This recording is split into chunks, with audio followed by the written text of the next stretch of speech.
राधे राधे, जय श्री कृष्णा।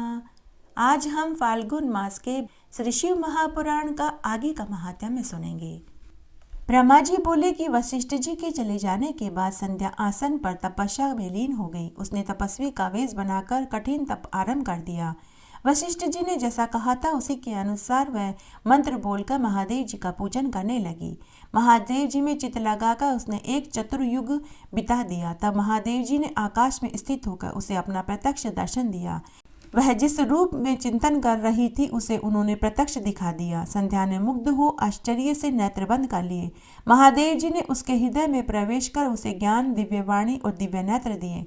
वह प्रसन्न होकर महादेव जी की स्तुति करने लगी। उसने बार बार महादेव जी को नमन किया। उसकी स्तुति सुनकर भक्तवत्सल परमेश्वर महादेव जी प्रसन्न होकर बोले कि हे कल्याणी, तुम्हारे इस तप और स्तुति से मैं प्रसन्न हुआ। तुम जो चाहो वर मांग सकती हो। तब महेश को बार बार प्रणाम करके प्रसन्न होकर संध्या बोली कि यदि आप मुझे वर के योग्य समझते हैं, यदि मैं अपने पूर्व के पापों से शुद्ध हो गई हूँ, तो हे महेश्वर, आप मेरे मांगने से यही वर दीजिए कि इस संसार में प्राणी उत्पन्न होते ही तुरंत कामी न हो जाए, तथा दूसरा वर यह दीजिए कि यदि मैं तीनों लोकों में विख्यात और व्रत वाली हूँ तो मेरे समान दूसरी कोई और न होवे। यदि मेरी फिर सृष्टि होवे तो वह महाकामी होकर न गिरे।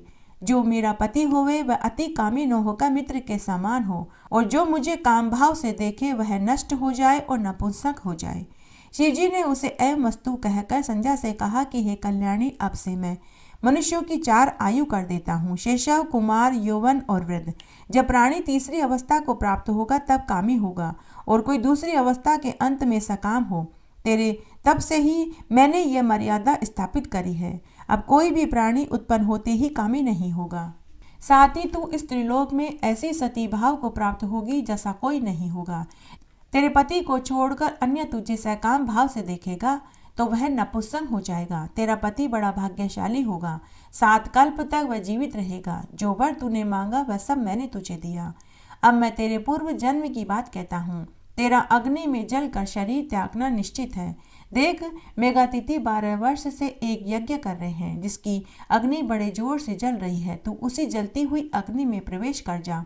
इसी पर्वत के नीचे चंद्रभागा नदी के तट पर तपस्वियों का आश्रम है जिसमें मेघातिथि यज्ञ कर रहे हैं। उस यज्ञ में प्रवेश कर तू उनकी पुत्री होगी।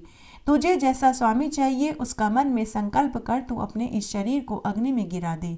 अब तू 4 युग के पश्चात सतयुग व्यतीत होने पर पुनः पर्वत में घोर तप करेगी तो त्रेता के प्रथम भाग में दक्ष की कन्या होकर यथा योग्य बही जाएगी। तेरी और भी बहुत सी बहनें होंगी जिनमें से तेरे पिता दक्ष 27 कन्याओं तो चंद्रमा को देंगे, किंतु चंद्रमा उन सबको छोड़ केवल रोहिणी से बहुत प्रसन्न रहा करेंगे।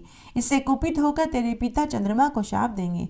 तब देवता तेरी शरण में आएंगे। तू मेघातिथि के अग्निहोम यज्ञ में कूद कर शीघ्र ही अपना शरीर विसर्जन कर दे। इससे पवित्र होने पर तेरी सभी मनोकामनाएं पूरी हो जाएगी। ऐसा कहकर भगवान शंकर अंतर्ध्यान हो गए। तब संध्या वहां से उठकर मेघातिथि के यज्ञ में पहुंची, जहां उन्होंने तप और शिवजी के आशीर्वाद से उसे किसी ने नहीं देखा। तब उसने अपने उपदेष्टा ब्रह्मचारी वशिष्ठ जी का स्मरण कर उन्हें अपना पति स्वीकार कर यज्ञ की ओर बढ़ गई। शिव जी की कृपा से उसे कूदते ही किसी ने नहीं देखा। अग्नि से उसके शरीर को जलाकर सूर्य मंडल में प्रवेश करा दिया, जिसे सूर्य ने व्यर्थ ही उसके शरीर के विभाग कर अपने रथ में स्थापित कर लिया, जिसके ऊपर का भाग रात्रि और दिन के बीच में होने वाला प्रातःकाल और संध्या हो गई। उसका शेष भाग पितरों के प्रसन्नता के लिए दिन का अवसान वाली संध्या हो गई। अरुण उदय के समय की प्रातः संध्या सूर्यास्त होते समय की लाल कमल के समान साय संध्या होती है। उसके प्राण को दयालु शिवजी ने अपने दिव्य शरीर में स्थापित कर लिया। उधर जब यज्ञ की समाप्ति हुई तो ऋषियों ने तप्त सुवर्ण के समान कांति वाली उस कन्या को अग्नि में पाया। उसे मेधातिथि ने प्रसन्नता से यज्ञ के लिए विधिवत स्नान कराकर अच्छी तरह गोद में लिया और उसका नाम अरुंधति रखा। मुनि ने उसे अपनी एक निधि माना। शिष्यों सहित उसका अपने आश्रम में पालन पोषण करने लगे। जब वह 5 वर्ष की हुई तो ब्रह्मा विष्णु महेश ने आकर ब्रह्मपुत्र वशिष्ठ के साथ उसका विवाह करा दिया। उसके विवाह में बड़े उत्सव हुए। उसी समय ब्रह्मा विष्णु महेश के हाथ से पवित्र क्षिप्रा आदि 7 नदियां उत्पन्न हुई। पतिव्रताओं में श्रेष्ठ महापतिव्रता मेघातिथि की पुत्री अरुंधति को वशिष्ठ के द्वारा रमण करने से 7 पाती कई श्रेष्ठ पुत्र उत्पन्न हुए। हे मुनियों, तुम्हारे लिए ये परम पवित्र सर्व काम फलदायक संध्या का चरित्र मैंने कहा। इसको सुनने मात्र से ही मनुष्य के सभी मनोरथ पूर्ण हो जाते हैं। सूत जी कहते हैं कि हे ऋषियों, जब इस प्रकार प्रजापति ब्रह्मा ने कहा तब उनके वचन को सुनकर आनंद मग्न हो नारद जी ने कहा कि हे पितामह, आपको धन्यवाद है, आपने शिव भक्ति वर्धक इस दिव्य कथा को हमें सुनाया जिसमें अरुंधति के दिव्य चरित्र का वर्णन है। अब आप हमें यह बताइए कि इसके आगे संध्या ने और क्या तप किया।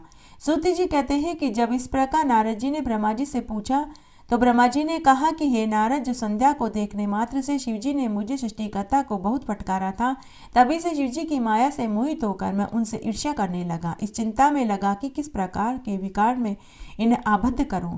तब रति और मदन को देखकर मैं थोड़ा मदयुक्त हुआ। दक्ष आदि अपने पुत्रों के पास गया, उनसे बोला कि मेरे दक्ष और मरीचि आदि पुत्रों, तुमको ज्ञात है कि स्त्री को देखने मात्र से शिवजी ने मुझे बहुत धिक्कारा था, जिसके दुख से मैं आज तक दुखी हूँ। अतः जैसे भी हो, अब महादेव जी स्त्री ग्रहण कर ले, तभी मुझे शांति मिलेगी। क्या तुम लोग मेरा यह कष्ट दूर करने के लिए कोई उपाय करोगे? मुझे विश्वास है कि तुम मेरे इस दुख को अवश्य दूर करोगे। अच्छा, तो अब यह विचार करो कि त्रिलोकी में ऐसी कौन सी स्त्री है जो उसके मन में स्थित होवे और योग मार्ग को जानकर उनको मोहित करे, क्योंकि मैं जानता हूं कि उनके मन को तो काम भी मोहित नहीं कर सकता। फिर वह विवाह का स्पर्श कैसे करेंगे? मैं अपने पुत्रों से ऐसा कह ही रहा था कि उसी समय रति सहित कामदेव वहां आ गई। तब मैंने उसकी बहुत प्रशंसा करी और कहा कि हे काम, तुम दोनों का दाम्पत्य जीवन बड़ा ही सुंदर है, अतः तुम विश्वकेतु नाम से प्रसिद्ध हो जाओ। अब तुम जगत के हित के लिए शिवजी को मोहित करो, तुम्हारे सिवा दूसरा उन्हें मोहित नहीं कर सकता। महादेव जी पर अनुराग करने से तुम्हारे शाप की शांति हो जाएगी, जगत का कल्याण भी होगा, क्योंकि जब शिवजी को स्त्री का अनुराग होगा तब वे महादेव जी तुम्हें ताड़ देंगे। तुम्हें शिवजी को मोहित करने के लिए एक दूसरी स्त्री उत्पन्न करो। हे नारद, तब मदन ने मुझको कहा कि मैं आपका वचन पालन कर शिवजी को मोहित तो अवश्य कर दूंगा, किंतु स्त्री का निर्माण तो आप ही करेंगे। तब कंदर्प के ऐसा कहने पर मैं और प्रजापति दक्ष इस चिंता में पड़ गए कि किसके द्वारा उन्हें मोहित किया जाए। फिर तो चिंताग्रस्त मेरी और उनकी श्वासों से जो सुरभित वायु निकली, उसने पुष्प समूह से भूषित वसंत उत्पन्न कर दिया, जिसकी पुष्पुत कमल कांति पुष्प ताम्र रस से नेत्र, संध्या के उदित चंद्रखंड समुख, सुंदर नासिका थी। उसके काले घुंघराले केस सूर्य सदृश 2 कुंडलों से शोभित, उन्मुक्त गज जैसा अत्यंत मोटा चौड़ा ऊंचा कंधा, शंख सी ग्रीवा, चौड़ी छाती, उन्नत अंग्र भाग था। तब ऐसे सर्वांग सुंदर श्याम वर्ण लक्षण संपन्न, देखने योग्य, सबसे मोहित करने वाला, कामवर्धक कुसुम सदृश वसंत के उत्पन्न होने पर सुगंधित वायु बहने लगी। वृक्ष पुष्पित हो गए, जिन पर बैठी हुई कोयले पंचम मीठे स्वर में बोलियां बोलने लगी। स्वच्छ सरोवरों में कमल खिल उठे। तब ऐसे श्रेष्ठ को आविर्भूत हुआ देखकर हिरण्यगर्भ मदन से कोमल वचनों से बोला कि हे मनमथ, तुम सर्वदा काम के सहचर हो, सब देवता तुम्हारी अनुकूलता करेंगे। यह रमण का हेतु होने से इसका नाम वसंत है। यह लोगों को रोमांचित करेगा, मलयाचल इसका श्रृंगार करेगा, तुम्हारा इसका सर्वदा मित्र भाव रहेगा, यह सदैव तुम्हारे वश में रहेगा। रति के विवाह आदि भावों से युक्त 64 कला तेरी प्रसन्नता करेगी। तुम अपने इस वसंत आदि सहचरों सहित रति को साथ लेकर महादेव जी को मोहित करो। फिर सपत्नी काम ने प्रसन्न हो मेरे चरणों को प्रणाम किया और महादेव जी के स्थान को चले गए। ब्रह्मा जी कहते हैं कि वहां जाकर काम ने प्राणियों को मोहित करने वाला अपना प्रभाव फैला दिया। वसंत ने भी उनका साथ दिया। रति के साथ कामदेव ने शिवजी को मोहित करने के लिए अनेकों प्रकार के प्रयत्न किए, जिससे सब जीव तो मोहित हो गए, परंतु गणेश जी सहित शिवजी वश में नहीं आए। उनके सारे प्रयत्न व्यर्थ हो गए। वह मद से रहित तो अपने स्थान को गया। तब उसने उदास भाव से मेरे पास आकर प्रणाम करके कहा कि हे पितामह, मैं शंभु को मोहित करने योग्य नहीं हूँ और किसी की शक्ति नहीं जो मुझे मोहित कर सके। तब उसकी ऐसी बहुत सी बात सुनकर मैं चिंतामग्न हो गया, बड़े दुख से सांस लेने लगा। इससे बहुत से भयंकर बलि प्रकट हो गए। उन्होंने कोलाहल कर असंख्यों की संख्या में पटय आदि अनेकों वाद्यों को बजाना, मारो काटो शब्द करना शुरू कर दिया। और मुझे भी मारने काटने दौड़े। तब वहां मेरे सम्मुख स्थित काम ने उनको हटाया, मुझसे कहा कि हे प्रजानाथ, इन भयंकर विकराल वीरों को आपने कहाँ से उत्पन्न कर दिया? इनका क्या काम है और ये कहाँ रहेंगे? न हो तो इनको मेरे हवाले कर दो। यह सुनकर मुझ ब्रह्मा ने उन्हें कर्म से नियुक्त कर दिया। काम से कहा कि ये उत्पन्न होते ही मारे मारे करने लगे, इसलिए इनका नाम मार हुआ। हे काम, ये सर्वदा तुम्हारे वशवर्त रहेंगे, तुम्हारी सहायता करना ही इनका कार्य होगा। ये सर्वदा ज्ञानियों के ज्ञान मार्ग के बाधक होंगे। मेरा यह वचन सुनकर रति और काम प्रसन्न हो गए। तब मैंने उनसे कहा कि अब तुम फिर शिवजी को मोहित करने के लिए जाओ। काम ने कहा कि मैं आपकी आज्ञा को अपना गौरव समझकर जाऊंगा तो अवश्य, किंतु यह निश्चय है कि उनका मोहन नहीं होगा। मुझे भय है कि कहीं वे मेरे ही शरीर को भस्म न कर दें। यह कहकर काम अपने वसंत, रति और मारगणों को साथ लेकर महादेव जी के स्थान को गए और उन्हें मोहित करने लगे। अनेक तरह के उपाय करे, उन्हें मोहित करने के लिए बहुत से उपाय करे, किंतु महादेव जी मोहित नहीं हुए। फिर वह काम लौट कर मेरे पास आया और गर्व और हर्ष से रहित उदास हो मारगणों सहित मुझे प्रणाम कर मेरे समीप आकर बैठ गया और बोला कि हे ब्रह्मा जी, यदि आपकी यही इच्छा है तो शिवजी को मोहित करने का कोई दूसरा उपाय बताइए। मैं अपने स्थान को जा रहा हूँ, क्योंकि मैं शिवजी को मोहित करने में असफल रहा।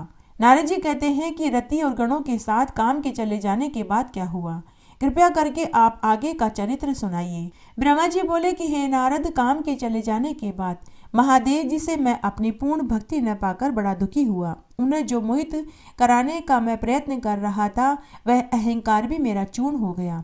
परंतु मैं यह विचार ही करता रहा कि ऐसी क्या युक्ति अपनाऊं जिससे महात्मा शिवजी स्त्री ग्रहण करें। मैंने शिव आत्मा विष्णु का स्मरण किया। पीताम्बरधारी श्री हरि शीघ्र ही मेरे पास प्रकट हो गए। मैंने उन पीताम्बरधारी चतुर्भुज भगवान की जल भरे नेत्रों और गदगद वाणी से स्तुति करी। उससे प्रसन्न होकर विष्णु भगवान मुझसे बोले कि हे ब्राह्मण, हे लोकों के कर्ता, तुम धन्य हो। कहो किस लिए मेरा स्मरण किया? तुमको ऐसा कौन सा बड़ा भारी दुख आन पड़ा है जो तुमने मेरा स्मरण किया? तब एक लंबी सांस छोड़कर हाथ जोड़कर प्रणाम करके मैंने विष्णु भगवान से कहा कि हे रमाकांत, हे मनोकामना को पूर्ण करने वाले, मैंने रुद्र के सम्मोहनार्थ सपरिवार मारगण और वसंत के साथ काम और रति को भेजा, परंतु सब निष्फल रहा। तब शिव तत्व विशारद अखिल ज्ञानी श्री हरि जी मेरे वचनों को सुनकर विस्मित होकर मुझसे बोले कि हे ब्राह्मण, ऐसा तुम क्यों करना चाहते हो? पहले अपना सारा विचार सत्य कहो। ब्रह्मा जी बोले कि सृष्टि के आरंभ से जब मेरे दक्ष आदि 10 पुत्र वाणी द्वारा एक सुंदर कन्या उत्पन्न हुई और छाती से धर्म, मन से काम, दह से बहुत से प्राणी उत्पन्न हुए, तब उस कन्या को देखकर मुझे मोह उत्पन्न हो गया था और आपकी माया से मोहित होकर मैंने उस कन्या पर कुदृष्टि डाली। तब उसी समय महादेव जी ने आकर मुझे और मेरे पुत्रों को बहुत धिक्कारा। मेरे पुत्रों के सामने मेरी बहुत निंदा करी। इसका मुझे बहुत दुख है। हे केशव, अब वह भी स्त्री ग्रहण करें, तभी मेरा दुख दूर होगा और तब मैं सुखी हो जाऊंगा। बस इसीलिए मैं आपकी शरण में पड़ा हूँ। मेरी यह बात सुनकर मधुसूदन भगवान मुस्कुराए, मुझे प्रसन्न करते हुए बोले कि हे ब्राह्मण, आप सब लोगों के कर्ता वेद वक्ता होकर ऐसी महामूढ़ मति वाले काम क्यों कर रहे हैं? जड़ता छोड़कर ऐसी बुद्धि मत करो। तुम रुद्र रूप शिवजी से ईर्ष्या त्याग दो। यदि तुम्हारी विचार से शिवजी को स्त्री ग्रहण करना ही है तो पार्वती जी के उद्देश्य से शिवजी का स्मरण और तप करो।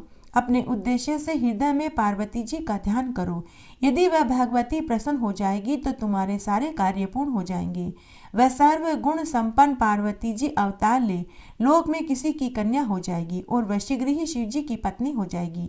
इसके लिए तुम दक्ष को आज्ञा दो कि वह तप करे, जिसकी भक्ति से पार्वती उसके यहाँ उत्पन्न हो जाएगी। हे तात, शिवाशिव सर्वदा अपनी भक्ति के इच्छा अनुकूल है। क्या तुम नहीं जानते कि उनके ही दिए हुए अधिकार से आज हम दोनों ऐसे हुए हैं?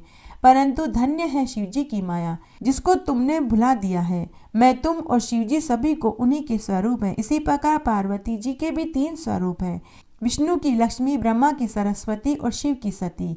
यह सब शिवजी हमको और तुमको पहले ही बता चुके हैं। उन्हीं से हम दोनों सुखी हैं। इधर जब हमने और तुमने अपना अपना कार्य आरंभ किया, उधर कैलाश पर जाकर शंकर जी रुद्र हो गए। वहाँ उन्होंने रुद्र का अवतार लिया। अब उनको भुलाने में कुछ यत्न करना होगा। युक्ति से भक्ति पूर्वक तप करो। तब कहीं दक्ष के यहाँ सती नाम से शिव पार्वती का अवतार होगा। करुणेश विष्णु यह कहकर अंतर्ध्यान हो गए। तब मेरा अहंकार भी खत्म हो गया। नारद जी बोले कि हे पितामह ब्रह्मा जी, श्री विष्णु जी के चले जाने के बाद क्या हुआ, आपने तब क्या किया, वह सब मुझे सुनाइए। ब्रह्मा जी कहने लगे, तब मैं शंभु प्रिया देवी दुर्गा का स्मरण करने लगा। मैं उन्हें प्रणाम करके ये कहता रहा कि हे देवेश्वरी, मेरा कार्य करो। मेरी इस प्रकार की स्तुति से योग निंद्रा चामुंडा मेरे सामने प्रकट हो गई। उनका कज्जल सा कांति रूप सुंदर दिव्य था। वह 4 भुजाओं वाली सिंह पर बैठी हुई थी। भक्तों को वर देने के लिए वर कलश हाथ में लिए हुए थी। उनका शरद की चंद्रमा सा मुख था। मस्तक पर चंद्रमा चढ़ाई हुए स्वरूप 3 नेत्र थे। वह सुंदर सर्वांगी कमल व चरण में और नखों की अद्भुत कांति से परिपूर्ण थी। मैंने उस शिव सती उमा को प्रणाम करके स्तुति करी और कहा कि हे जगत की प्रवृत्ति सृष्टि स्थिति की देवी, तुम ही सनातनी शक्ति हो। तुम ही सबको बार बार मोहती और त्रिलोक की रचना कर उनका संहार करती हो। हे देवी, तुम गुणों से परे, योगियों में पूजित, हृदय में वास करने वाली, ध्यान के समय उन योगियों के मार्ग में प्रकट हो जाने वाली हो। तुमको मेरा प्रणाम है। तुम ही तीनों लोकों की आदि कारण, उन्हीं में परे निर्विकार सत रज तम तीनों गुणों की साम्य अवस्था स्वरूप हो। तुम ही एकमात्र संशय का कारण, स्थिति प्रलय करती हो। हे ज्ञेय ज्ञान वाली शिवे, लोक कल्याण की सृष्टि से मैं आपको प्रणाम करता हूँ। इस प्रकार मेरी स्तुति को सुन वंदनीय काली जी मुझ जगत सृष्टा से बोली कि हे ब्राह्मण, आपने किस लिए मेरी स्तुति करी, मुझे शीघ्र कहो, मैं उसे प्रसन्नतापूर्वक पूरा करूंगी। तब मुझ ब्रह्मा ने कहा, हे सर्वज्ञ, मैं आपकी आज्ञा से कहता हूँ, मुझ पर कृपा करके सुनिए। मेरा यह मनोरथ मेरे मस्तिष्क से उस समय निकला जब वे ही शिवजी रुद्र नाम से एक योगी हो कैलाश पर रहने लगे। वे निर्विकारी निर्विकल्प समाधि लगाकर तपस्या में लीन और पत्नीहीन होकर भी दूसरा विवाह नहीं करना चाहते। अतः जैसे भी हो आप उन्हें मोहित कीजिए, दूसरा कोई उनका मन हरण नहीं कर सकता। आप ही दक्ष की कन्या बनकर उन्हें मोहित करके उनकी पत्नी बन जाइए। जैसे आप लक्ष्मी रूप से विष्णु को प्रसन्न की है, वैसे ही शिव को आप ही प्रसन्न करें। फिर स्त्री के कारण ही तो शिव ने मेरी निंदा करी।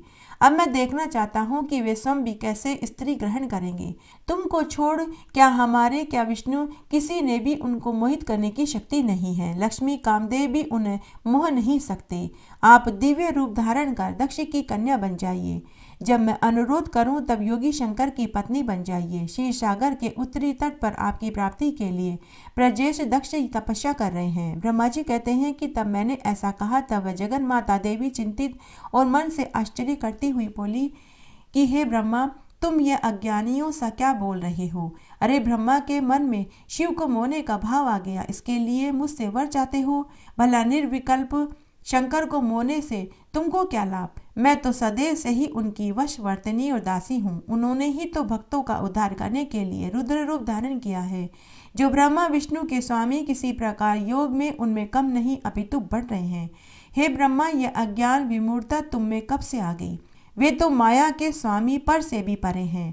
आज ब्रह्मा उन्हें पुत्रवत मोना चाहते हैं। ऐसा विचार कर देवी ने सोचा कि यदि इन्हें वर नहीं देती हूँ तो वेद मार्ग भ्रष्ट हो जाएंगे, परंतु मुझे तो ऐसा उपाय करना ही चाहिए जिससे शंकर जी प्रसन्न हो जाए और मुझ पर क्रुद्ध भी न हो। ब्रह्मा जी कहते हैं कि हे नारद, ऐसा विचार कर देवी ने मन में शंकर का स्मरण किया। फिर शिव जी की आज्ञा पाकर कहा और दुर्गा बोली कि हे ब्राह्मण, तुम्हारा यह कथन सत्य है कि शिव जी को मोहने के लिए मुझ में दूना प्रयत्न उत्पन्न हो गया है। मैं इसका प्रयत्न अवश्य करूंगी जिसमें शिव जी मोहित हो और स्वयं दूसरा विवाह करें। मैं सती रूप धारण करके शिव जी की आज्ञा अनुवर्तनी होंगी। मुझे विश्वास है कि मैं सेवा करके शिव जी को अपने वश में कर लूंगी। ऐसा कहकर जगदम्बिका शिवा वहां से अंतर्ध्यान हो गई और मैं उन्हें अंतर्ध्यान होता हुआ देखता रहा। एक बार भगवान महादेव मृत्युलोक में भ्रमण करने की इच्छा से माता पार्वती जी को साथ लेकर निकल पड़े। भ्रमण करते करते वे विदर्भ देश की अमरावती नामक एक अति रमणीक नगरी में पहुँचे। अमरावती नगरी सभी तरह के सुखों से परिपूर्ण थी। वहां के राजा ने अति रमणीक शिवजी का मंदिर बनवाया हुआ था। उसमें भगवान महादेव और माता पार्वती जी के साथ गए। वहां माता पार्वती भगवान शंकर से बोली कि हे प्रभु, आज मेरा चौसर खेलने का मन हो रहा है। महादेव जी ने माता पार्वती जी की बात को मान लिया और चौसर खेलने लगे। खेल शुरू होने से पहले ही माता पार्वती ने मंदिर के पुजारी से कहा कि पुजारी जी बताइए इस खेल में किसकी जीत और किसकी हार होगी। पुजारी ने बिना सोचे विचारे ही कह दिया कि भगवान महादेव की ही जीत होगी। थोड़ी देर में चौसर का खेल शुरू हुआ। खेल समाप्त होने पर पार्वती जी विजय हुई। अब माता पार्वती जी ने पुजारी को झूठ बोलने के अपराध में शाप देना चाहा। तब भगवान महादेव ने पार्वती जी को बहुत समझाया कि हे पार्वती इसे शाप मत दो, लेकिन पार्वती जी नहीं माने। उन्होंने पुजारी को कोढ़ी होने का शाप दे दिया। कुछ समय के बाद पार्वती जी के शाप से वह पुजारी कोढ़ से पीड़ित हो गया। इस कारण पुजारी बहुत दुखी रहने लगा। इस प्रकार कष्ट भोगते हुए पुजारी को कई दिन बीत गए। तब एक दिन स्वर्गलोक की अप्सराएं शिव जी की पूजा करने के लिए उसी मंदिर में आई। तब उन अप्सराओं ने पुजारी को कोढ़ से पीड़ित देखा तो वे बड़े दया भाव से उससे इस रोग के होने का कारण पूछा। पुजारी ने निसंकोच पूरी बात बता दी।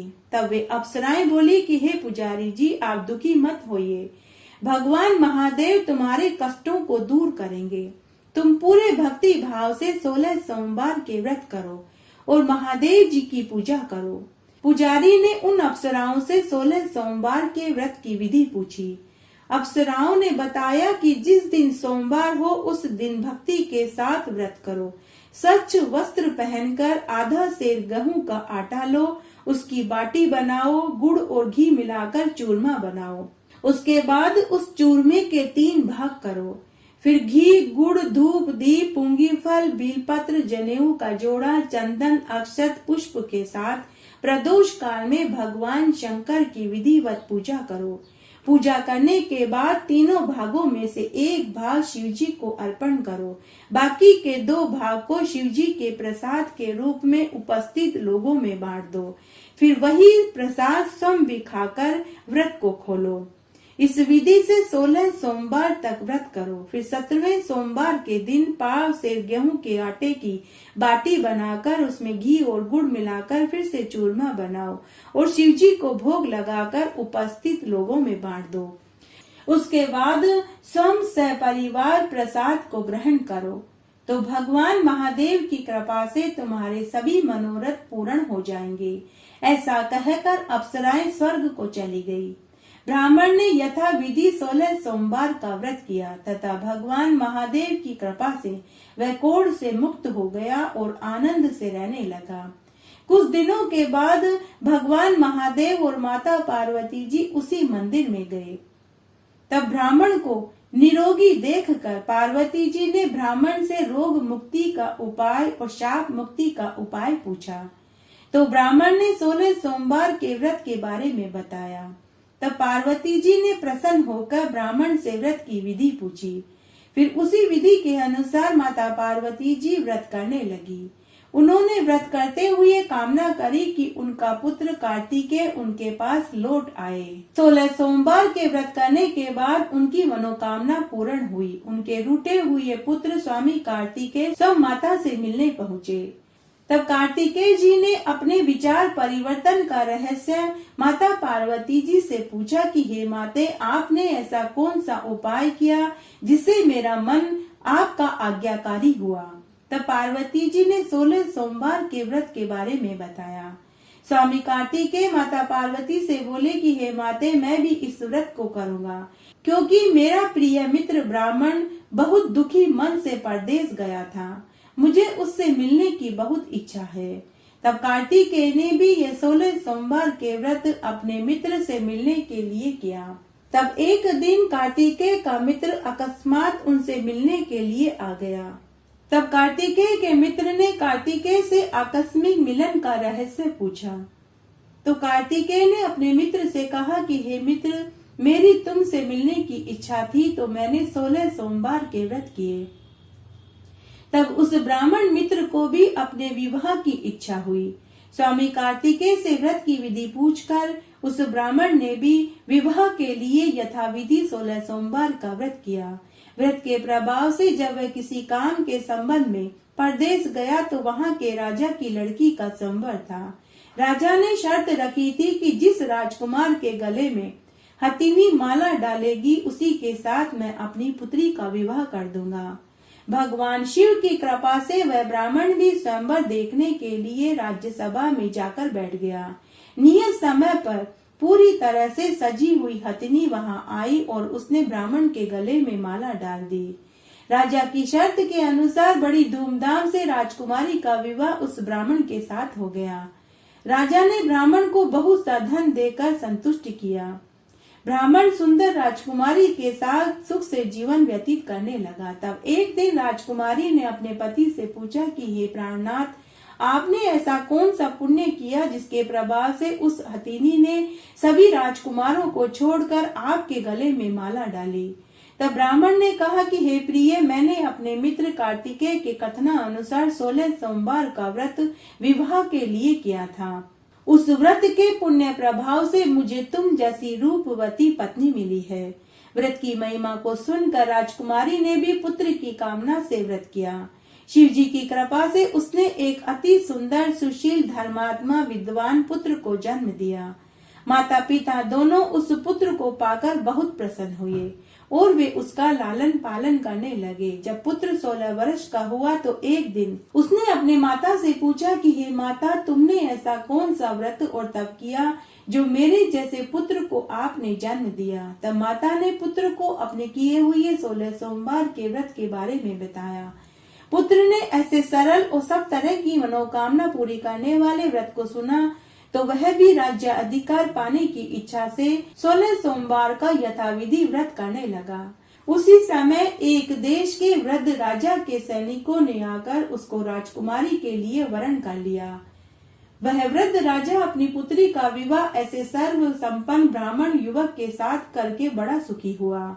उसके कुछ दिनों के बाद वृद्ध राजा का स्वर्गवास हो गया और इसी ब्राह्मण बालक को गद्दी पर बैठा दिया गया। राजा बनने के बाद वह ब्राह्मण पुत्र 16 सोमवार का व्रत विधि पूर्वक करता रहा। जब 17वां सोमवार आया तो ब्राह्मण पुत्र ने अपनी पत्नी से पूजन सामग्री लेकर शिवजी के मंदिर में आने को कहा, परंतु उसकी पत्नी ने अपने पति की आज्ञा की परवाह नहीं करी।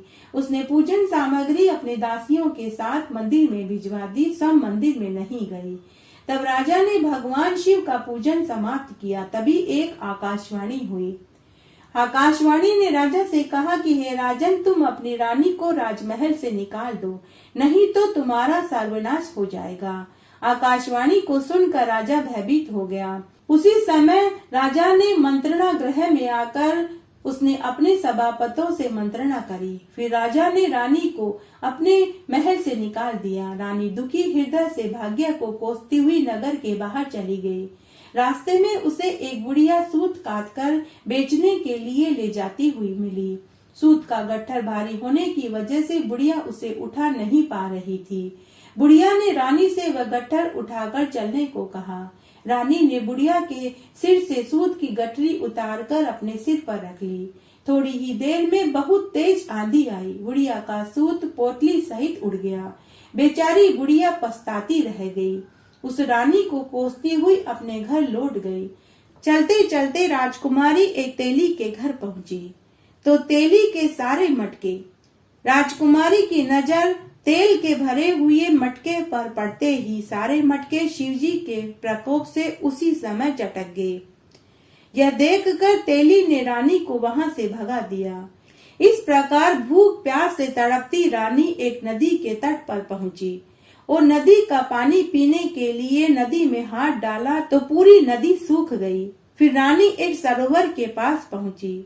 सीढ़ी से उतरकर रानी ने जैसे ही सरोवर में पानी पीने के लिए हाथ डाला तो सरोवर में असंख्य कीड़े तैरने लगे। रानी अपने भाग्य को दोष देते हुए उसी जल को पीकर पेड़ की शीतल छाया में विश्राम करने लगी।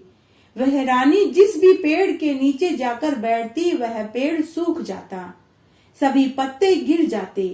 वन, सरोवर, जल की ऐसी दशा देखकर गाय चराने वाले ग्वाले ने समीप के मंदिर के पुजारी को सारी बात बताई। पुजारी के कहने पर ग्वाले रानी को पकड़कर पुजारी के पास ले गए। रानी के मुख की चमकती हुई कांति और शरीर की आभा देखकर पुजारी समझ गया कि यह कोई किस्मत की मारी है। ऐसा सोचकर पुजारी ने रानी से कहा कि हे पुत्री, मैं तुमको अपनी पुत्री के समान रखूंगा। तुम मेरे आश्रम में जितने दिन चाहो रह सकती हो। मैं तुम्हारे सभी कष्टों को दूर कर दूंगा। पुजारी के ऐसे वचन सुनकर रानी को धीरज हुआ और वह आश्रम में रहने लगी। परंतु आश्रम में रानी जो भी भोजन बनाती उसमें कीड़े पड़ जाते। जब पुजारी ने यह देखा तो पुजारी ने रानी से कहा कि हे बेटी, तुम्हारे ऊपर कौन से देवता का कोप है जिससे तुम्हारी ये दशा हुई। पुजारी की बात सुनकर रानी ने भगवान शिव के पूजन का बहिष्कार करने वाली बात बताई। तो पुजारी ने रानी से कहा कि हे देवी, तुम सारे मनोरथों को पूर्ण करने वाले 16 सोमवार का व्रत करो। उसके प्रभाव से तुम्हारे सारे कष्ट दूर हो जाएंगे। पुजारी की बात सुनकर रानी ने 16 सोमवार का व्रत विधि विधान से संपन्न किया। 17वें सोमवार को व्रत का उद्यापन किया। 16 सोमवार के व्रत के प्रभाव से उधर राजा का हृदय भी परिवर्तन हो गया। उसे अपनी रानी की याद आने लगी। वह मन ही मन सोचने लगा कि पता नहीं मेरी रानी कहाँ होगी, न जाने वह कहाँ भटक रही होगी। उसे ढूंढ कर लाना चाहिए। यह सोचकर राजा ने रानी की तलाश में चारों दिशाओं में दूत भेज दिए। दूत रानी को ढूंढते ढूंढते उसी पुजारी के आश्रम में पहुंचे। वहां रानी को पाकर उन्होंने पुजारी से रानी को भेजने के लिए कहा, परंतु पुजारी ने मना कर दिया। तब दूत चुपचाप महल में लौट आए और राजा को पूरी बात बताई। रानी का पता पाकर राजा स्वयं पुजारी के आश्रम में पहुंचा और पुजारी को आदर पूर्वक कहा कि हे साधु महाराज, जो देवी आपके आश्रम में रह रही है वह मेरी पत्नी है। शिव जी के कोप के कारण ही मैंने इनका त्याग किया था। अब मेरी पत्नी के ऊपर से शिव जी का प्रकोप शांत हो गया, इसलिए मैं अपनी रानी को लेने आया हूँ। इसलिए आप इसको मेरे साथ जाने की आज्ञा दीजिए। पुजारी ने राजा के वचन को सत्य जानकर रानी को राजा के साथ विदा कर दिया। रानी खुशी खुशी राजा के साथ महल में आ गई। नगर में अनेक प्रकार के बाजे बजने लगे। नगर वासियों ने पूरे नगर को सजाया, बंदरवाल बनाई, घर घर में मंगल गीत गाए गए। पूरी प्रजा ने अपनी रानी का स्वागत किया। राजा ने अनेक तरह से ब्राह्मणों को दान दक्षिणा देकर संतुष्ट किया। गरीबों और याचकों को अन्न, वस्त्र और धन दिया। इस प्रकार राजा शिव जी की कृपा का पात्र हुआ। उसके बाद राजा रानी के साथ सुख पूर्वक रहने लगा। उसके कुछ समय के बाद रानी को गर्भ ठहर गया और रानी को एक सुंदर पुत्र पैदा हुआ। विधिवत शिव पूजन करते हुए वे इस लोक में समस्त सुखों को भोगने के बाद मरने के बाद शिव धाम को प्राप्त हुए। इस प्रकार जो मनुष्य मनसा, वाचा, कर्मणा और भक्ति सहित 16 सोमवार का व्रत करते हैं, भगवान महादेव और पार्वती जी का पूजन करते हैं, वे इस लोक में समस्त सुखों को भोग कर अंत में शिव धाम को प्राप्त होते हैं। इस तरह आज हमने फाल्गुन मास में श्री शिव महापुराण का यह पवित्र महात्म्य सुना। आशा करती हूँ आपको इससे सुनने से संपूर्ण फल प्राप्त होगा। मेरे साथ बने रहने के लिए आपका धन्यवाद। आगे आने वाली कथा कहानी के लिए भी आप इसी तरह मेरे साथ बने रहें। धन्यवाद।